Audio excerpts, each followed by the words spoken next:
been told that your pelvic floor is long and weak? And if so, what does that even mean? My name is Dr. Jocelyn Conley. I'm a pelvic floor physical therapist, and in this video, I am going to talk about what it means to have a long and weak pelvic floor. How does this even happen? Well, it can happen with one or more vaginal deliveries where the baby was on the larger side, let's say 8 pounds or more, or you pushed a long time, like 45 minutes, 30 minutes more of pushing. That's a lot of pushing. Why? Well, for obvious reasons with the larger baby, but the larger baby is going to place more stretch on areas of the pelvic floor, which include muscles, connective tissue, and nerves and vessels.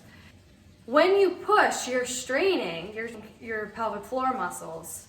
So that's just repetitive stretch. And what happens when you are repetitively straining that tissue is it goes into protection mode. And sometimes the nerve input, so the nerves are what give power to our muscles, is reduced out of protection or because of injury itself. Now, depending on different scenarios, people can present with different degrees in long and weak.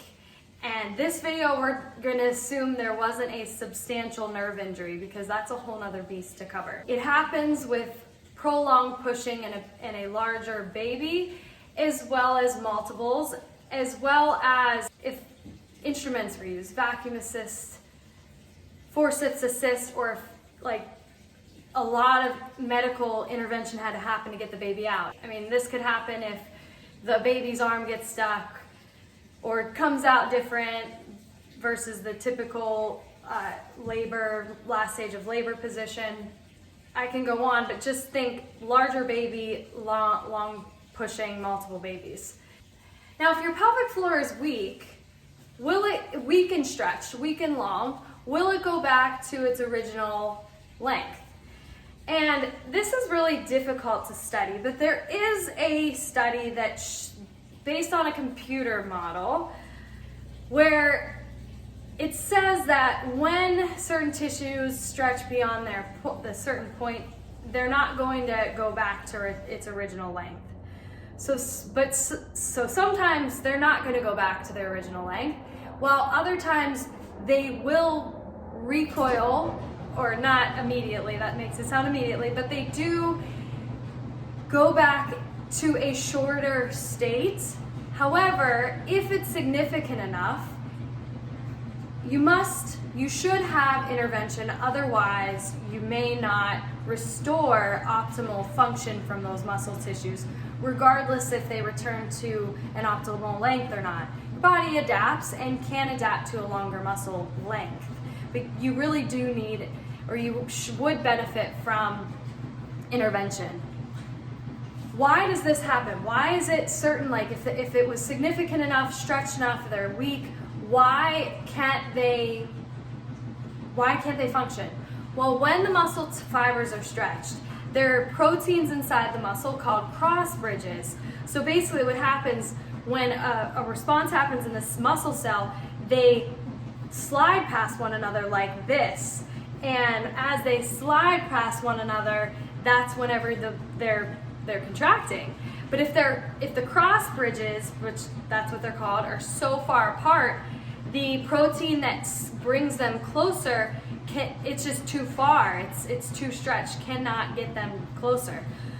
So what do we do in this case?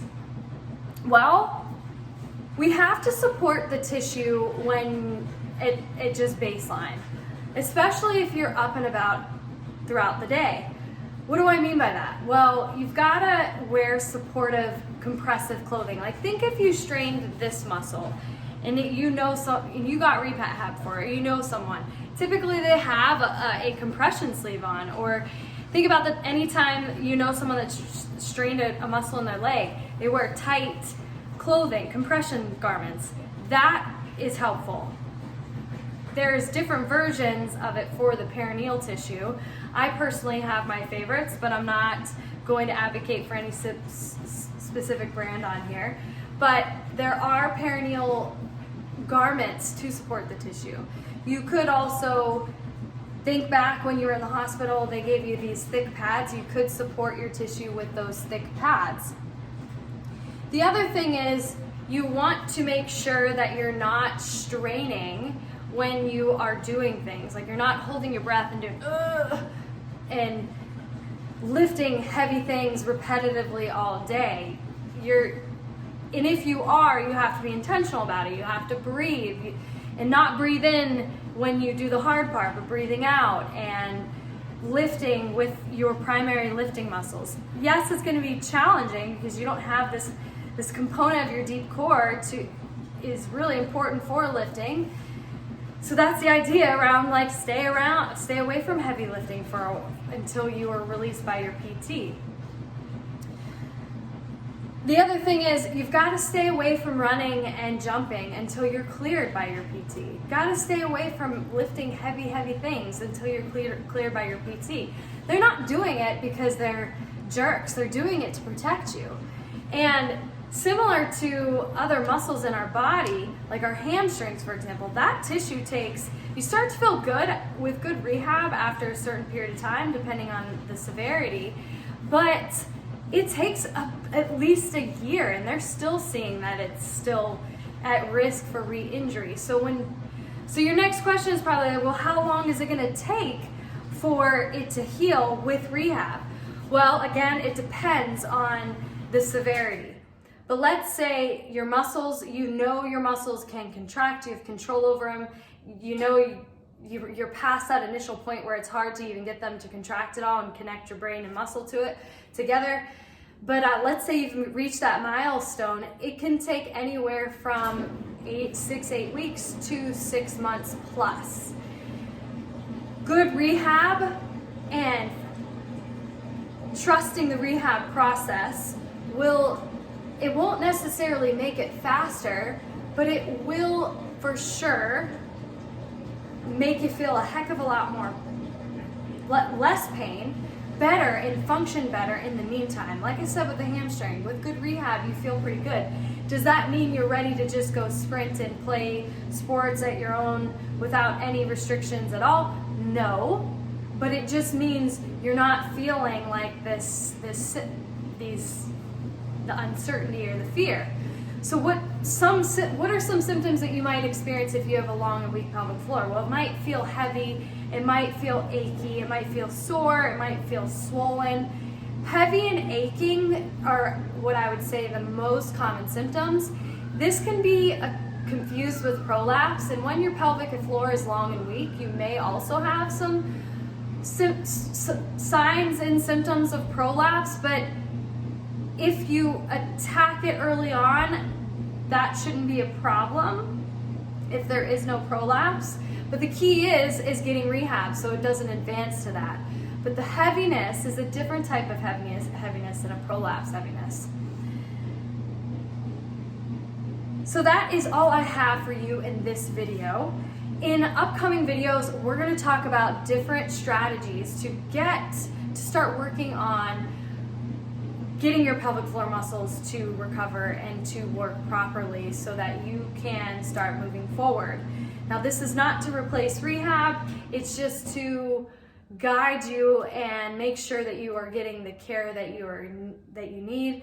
But please, if you think your pelvic floor is long and weak, listen to your therapist, go see a good therapist that knows what they're doing and understands your daily tasks, like what you're doing with your kids, as well as where you want to go with your sport.